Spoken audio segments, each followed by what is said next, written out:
चारों तरफ आग लगी हुई थी, बाहर निकलने का कोई रास्ता नहीं था। हर कोई यहाँ वहाँ भाग रहा था। केविन बच्चों की एक बस को इस आग में से निकालने की कोशिश कर रहा है। अब क्या वो इस मकसद में कामयाब हो पाएगा, ये जानने के लिए बढ़ते हैं कहानी की तरफ। तो ये फिल्म नवंबर 2018 से शुरू होती है। हम केविन को देखते हैं जो कहानी का मेन कैरेक्टर है और वो एक ड्राइवर होता है। हर रोज की तरह उसका दिन नॉर्मल था। वो स्कूल में बस ड्राइवर का काम किया करता था, जिसमें उसे बहुत ही कम सैलरी मिलती थी, जिससे उसका गुजारा कर पाना भी बहुत ज्यादा मुश्किल था। केविन के घर में उसकी माँ और एक बेटा है जो केविन का कहना नहीं मानता। केविन उसे लाख समझाता है कि तुम स्कूल में चले जाया करो, लेकिन वो बात सुनता ही नहीं। केविन को समझ में नहीं आता कि मैं अपने बेटे के साथ करूँ तो क्या करूँ। उसके पास एक डॉग भी है। उसे पता चलता है कि डॉग भी बीमार हो चुका है, जिसे वो हॉस्पिटल लेकर जाता है। उसने सोचा कि जब मुसीबत आती है तो वो चारों तरफ से ही आने लगती है। इंसान बुरी तरह फंस जाता है, लेकिन फिर भी वो हिम्मत नहीं हार रहा था। अगले दिन फिर से वो स्कूल जाता है, जहाँ वो बस में बच्चों को बिठाता है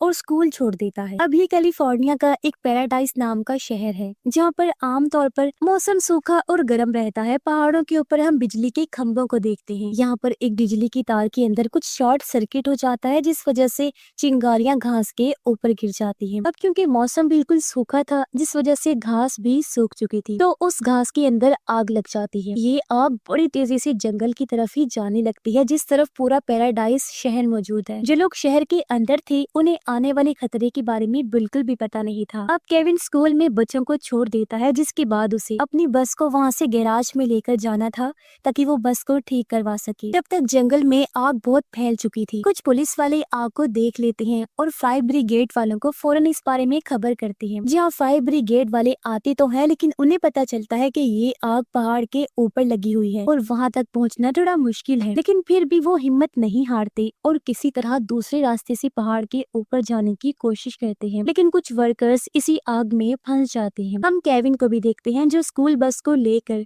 यहाँ से गैराज की तरफ जा रहा था। उसे आग के बारे में अभी तक कोई जानकारी नहीं थी। घर से उसकी माँ का कॉल आता है। वो कहती है कि तुम्हारा बेटा उल्टी कर रहा है और उसे हॉस्पिटल ले जाने की जरूरत है। तो केविन कहता है कि परेशान होने की जरूरत नहीं है, मेरे पास बस है और मैं किसी मेडिकल स्टोर से दवाइयाँ लेकर आ रहा हूँ। इसीलिए वो गैराज की तरफ ना जाकर सीधा मेडिकल स्टोर की तरफ निकल जाता है, क्योंकि उसे अपने बेटे की भी जान बचानी है। अब शहर के अंदर खड़े होकर ये धुआं साफ देखा जा सकता था। उन्हें पता चलता है कि हवा भी हमारी तरफ ही चल रही है, यानी कि ये आग बहुत जल्दी शहर तक पहुंच जाएगी। पुलिस वाले एक जगह इकट्ठा होते हैं और इस बात का पता लगाने की कोशिश करते हैं कि ये आग लगी कैसे है, क्योंकि अमेरिका के जंगल में आग लगना एक नॉर्मल हादसा होता है, लेकिन आग इतनी ज्यादा तेज लगना ये नॉर्मल नहीं था। कुछ आग के ऊपर तो उसी टाइम पे काबू पा लिया जाता है जो छोटी मोटी आग थी, लेकिन इस वाले एरिया की आग के ऊपर अभी तक कोई कंट्रोल नहीं था। पुलिस वालों को पता चल जाता है कि वहाँ पर बिजली की लाइंस लगी हुई हैं और जब आग की चिंगारियां आई थी,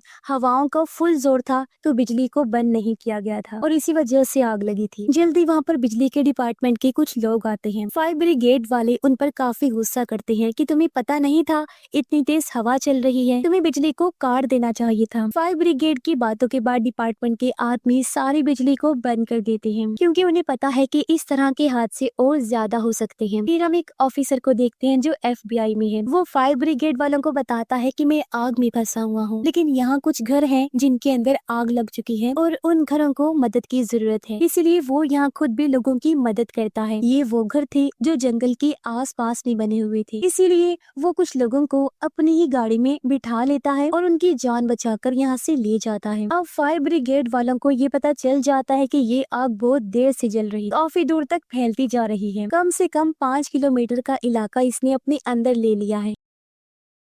केविन के पास भी उसकी बॉस का कॉल आता है। वो कहती है कि अगर गैराज में बस ठीक हो चुकी है तो तुम बस को जल्दी से लेकर आ जाओ, क्योंकि आज बच्चों को जल्दी छुट्टी करवाएंगे। लेकिन केविन तो गैराज के अंदर अपनी बस लेकर गया ही नहीं था, वो तो दवाइयाँ लेकर अपने घर की तरफ जा रहा था। फायर ब्रिगेड की गाड़ियां भी इतनी ऊपर तक नहीं जा सकती थी, जिस वजह से यहाँ पे छोटे छोटे हेलीकॉप्टर्स और जहाजों की मदद ली जाती है। वो जहाज पानी भरकर जंगल के ऊपर फेंकने का काम करते हैं, ताकि आग के ऊपर काबू पाया जा सके, लेकिन इतनी तेज आग के ऊपर काबू पाना बहुत मुश्किल लग रहा था। आग बस बढ़ती ही जा रही थी और इसीलिए आग बुझाने वाले और भी हेलीकॉप्टर्स की मांग करते हैं, क्योंकि जमीनी रास्ते से आग को बुझाना मुमकिन ही नहीं था। अब FBI का ऑफिसर कुछ लोगों की जान बचाकर जंगल के अंदर से निकल रहा था, लेकिन आग उसकी चारों तरफ आ जाती है। उसे पता चल जाता है कि मैं यहाँ से बचकर नहीं निकल सकता, इसीलिए वो सभी लोगों को तालाब के अंदर भेजता है ताकि वहां जाकर सभी लोग अपनी जान बचा सके। केविन को भी ये पता चल जाता है कि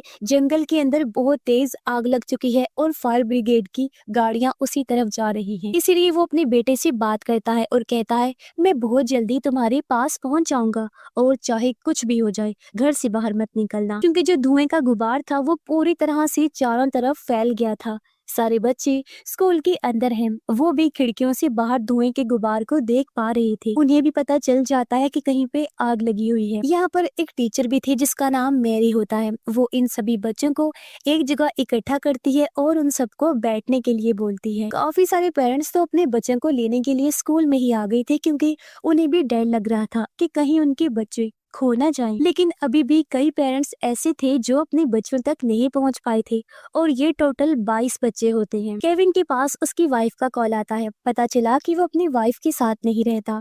उसकी वाइफ को भी ये पता चल जाता है कि मेरे बेटे के साथ कुछ हुआ है, इसीलिए वो केविन को कहती है कि तुम्हें हमारे बेटे के पास जाने की कोई जरूरत नहीं है, मैं उसे तुम्हारे घर से ले लूंगी। उधर स्कूल के अंदर से एक वर्कर सभी ड्राइवर्स को कहती है कि जिस भी ड्राइवर की बस खाली है स्कूल में पहुंच जाइए और बच्चों को अपने साथ ले जाए, क्योंकि यहाँ स्कूल में अभी भी 22 बच्चे बसे हुए हैं। उनके पेरेंट्स हमारे तक नहीं पहुँच पाए, पर बदले में कोई बस का ड्राइवर जवाब नहीं देता। सिर्फ केविन ही था जो स्कूल के पास आया हुआ था, इसलिए वो जवाब देता है और कहता है कि मैं बहुत जल्दी स्कूल पहुँच जाऊंगा, बच्चों को रेस्क्यू करके निकाल भी लूंगा। इसीलिए केविन जल्दी से अपनी बस को भगाकर इस जगह से स्कूल की तरफ जाता है। उसने बच्चों को रेस्क्यू करके एक खाली जगह चीको पर पहुँच जाना है, तो केविन जल्दी से स्कूल में पहुंच जाता है।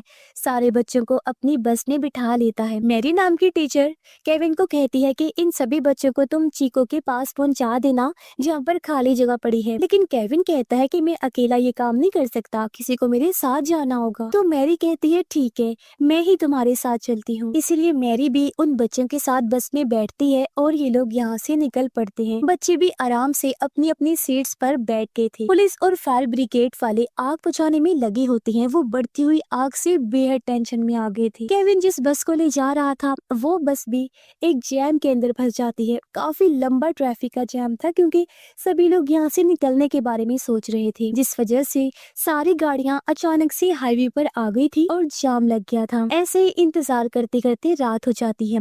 केविन को पता चल जाता है कि यहाँ से निकलने का कोई रास्ता नहीं है, फिर भी वो किसी तरह करके मैरी को सीट पर बिठाता है और कहता है कि मैं रास्ता खाली करवाने की कोशिश करूंगा, तब तुम धीरे धीरे करके बस को पीछे पीछे लेकर आना। तब मैरी ऐसा ही करती है। केविन सामने से गाड़ियां हटाने लगा ये कहकर कि मेरे पास बच्चे हैं तो प्लीज हमें निकलने दो। कुछ लोग रास्ता छोड़ देते हैं। काफी कोशिश करने के बाद केविन की बस यहाँ से निकलने में कामयाब हो जाती है और इस तरह से केविन बस को आगे बढ़ाता हुआ एक जगह पर पहुंच जाता है। वो देखता है कि यहाँ तो बहुत तेज आग है, सारे घर जल रहे हैं।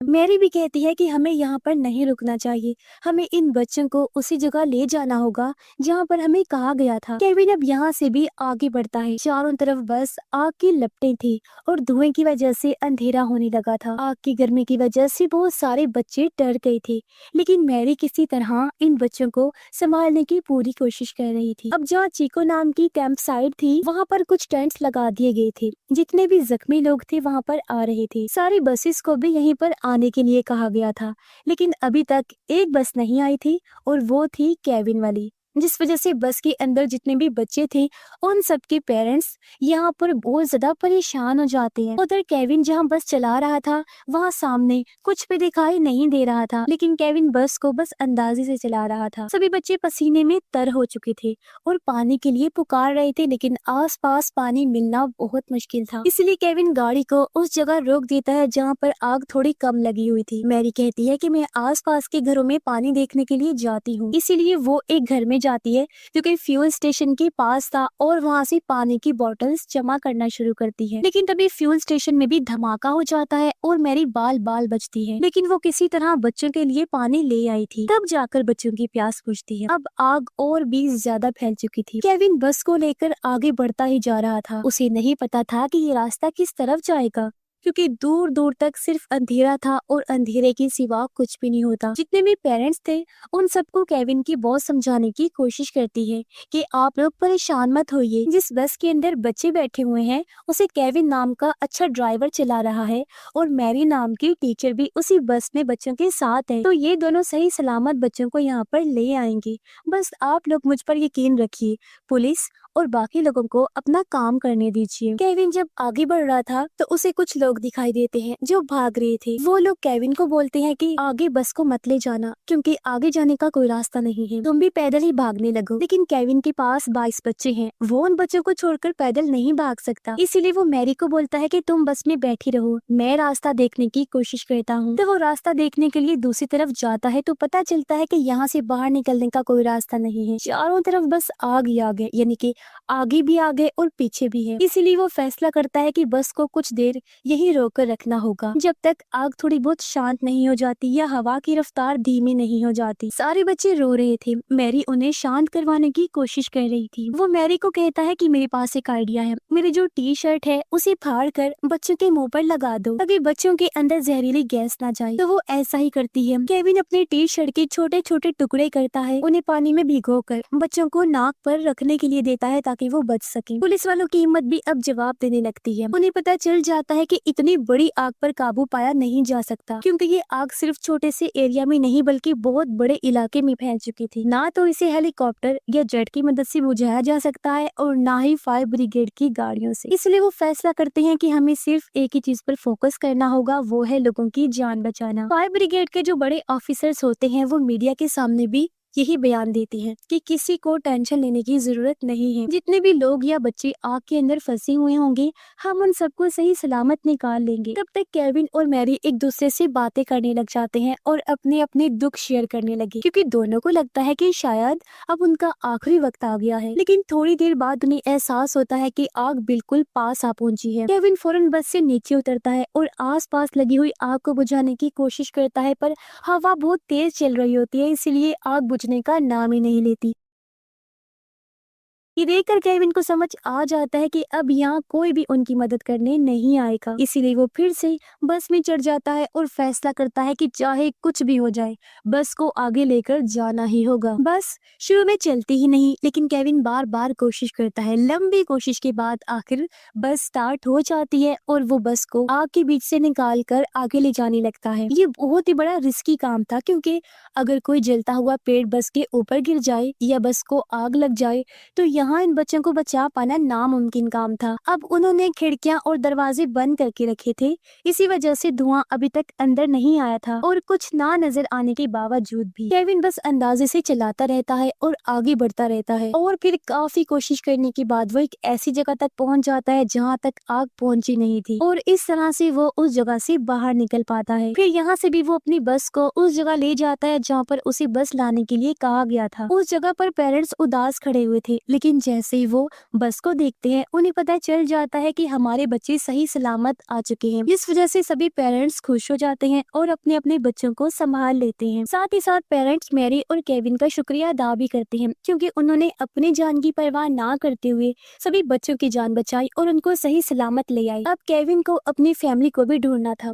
वो यहाँ के कैंप के अंदर अपनी फैमिली को ढूंढने के लिए जाता है, जहाँ उसे अपनी माँ नजर आती है। वो अपनी माँ को देखकर बहुत खुश होता है और पूछता है कि मेरा बेटा कहाँ पर है। उसकी माँ कहती है कि तुम्हारे बेटे को तुम्हारी वाइफ अपने साथ ले गई है। पर अब इस आग वाले हादसे के कुछ दिन के बाद का टाइम दिखाया गया, जहाँ फाइनली किसी तरह आग को बुझा दिया गया। लेकिन आग बुझ जाने के बावजूद भी आग ने अपने निशान पीछे छोड़ दिए होते हैं। केविन अपने जले हुए घर के पास जाता है और यहाँ पर अपनी फैमिली की फोटो देखने लग जाता है। उसे इस बात का दुख भी हो रहा था कि मेरे साथ साथ सब लोगों के घर जल के राख हो गए हैं। तभी यहाँ पर एक गाड़ी आती है जिसकी तरफ केविन देखने लगता लगता है। गाड़ी के अंदर से उसकी वाइफ और बेटा बाहर निकलते हैं। उनका बेटा केविन से मिला और दोनों बाप बेटा सही सलामत है, इस वजह से बहुत खुश होते हैं। केविन की वाइफ को भी अपनी गलती का एहसास था और ये लोग फिर से एक साथ रहने का फैसला करते हैं, क्योंकि इतने बड़े हादसे से वो लोग गुजरे थे, उन्हें काफी मुश्किल का सामना करना पड़ा था, जिस वजह से उनको